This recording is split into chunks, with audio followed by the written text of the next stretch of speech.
visit once Kosovo government, you will see this. It will be with everything that I respect presented by people. Thank you.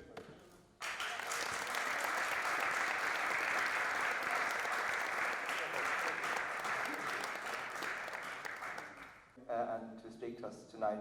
I think everyone knows.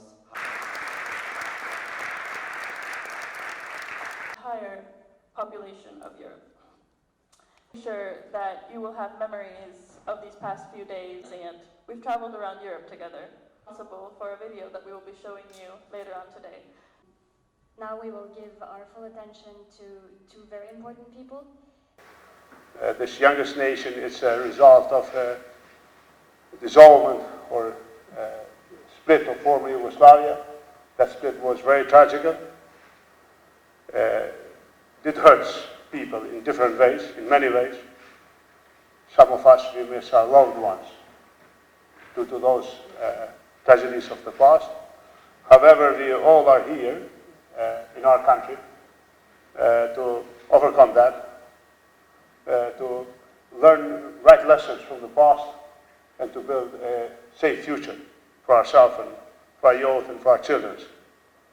I see as well your organization as a ties between young people, and I believe you're better than all of us, mid-age and more, because you see life and you see the perspective and you see the values on a, I would say, much clearer perspective. You do that because you're young. And you have a lot of aspiration and a lot of hope and as well expectations from what's going to happen around. Unfortunately, life is not perfect. Our young people struggle for a job, and that's not easy. Our education is not yet what it should be. Dual education, it's not really the choice, or sorry, it's not yet in the offer for our young people.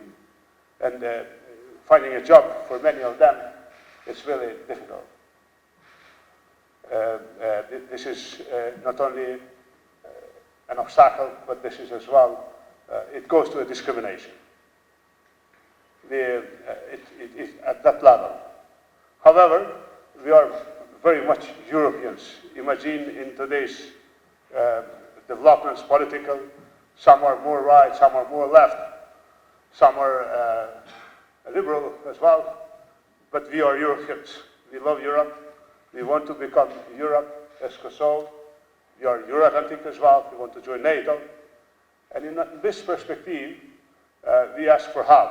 We ask for friends. We ask for a message to be passed or to reach European citizens, starting from our neighbors, especially Serbian citizens.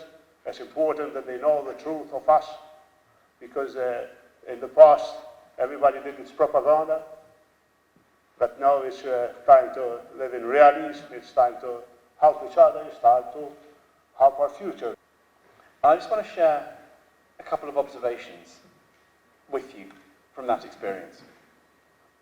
I really enjoyed listening to your debates today, and to see young people passionate and committed and engaged in issues that matter. I heard some people talk about refugees, and it recalled arguments that I'd seen in British newspapers about refugees. I remember one article that I read in particular that said, in opening our hearts to refugees, we're opening our doors to organised criminality. This person argued that it was against the interests of Europe to let refugees in, that, as I heard here today, our culture would be eroded if we let in refugees, that danger would come with them. I wrote a letter to this newspaper to answer that question, because the refugees they were talking about were 20 years ago, and they were from Kosovo. Europe opened its doors to the people of Kosovo. Over 1 million were as refugees through Europe. This society has a particular memory of what happened, but a particular obligation to tell the story of what refugees and migrants can achieve. But the first lesson I have from that is that young people's voice can make a difference. If you see something you disagree with, if you see something that is wrong, speak out. Talk. You might not get that opportunity again. When I was sitting in your place at our selection conference, we had teams, and I waited for 2 days through General Assembly. I wrote notes to my friends, I wrote a whole range of things, but I didn't speak once. And 25 years later, I still remember it. When you get an opportunity in front of you, don't regret not taking it, but grab it with both hands, always. You have discussed very important topics affecting Kosovo and beyond. I am very, very impressed with the resolutions that you have made. It proves how important it is for the youth of Kosovo and Western Balkans to express their opinions on political issues that affect their region and thus their future. I invite the Prime Minister, his cabinet and all Kosovo institutions at local and central government to take on board your recommendations from this session and all future sessions that will be organized, because it shows that the youth of Kosovo understand the issues that affect them and are ready to express their opinions to make a difference. If you have enjoyed your time being here in the last few days and want to continue growing your experience within the European Youth Parliament, I invite you to represent Kosovo abroad. I invite you to represent our values and our commitment to be part of the European community. You have an extra challenge to move forward, and I think that when you do, you will go further than some others may.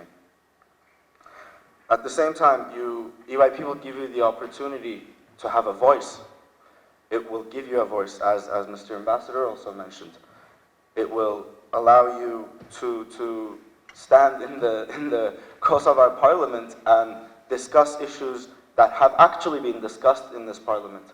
It will allow you to address people, address decision makers. It will give you a voice to speak out about things you care about. I think it's time that Kosovo joins that dialogue that we are lucky enough to have in EYP. I think it's time that Kosovo is united in diversity with us. And I think it's time that and this will make more sense in a few minutes, but it's time that Kosovo joins us.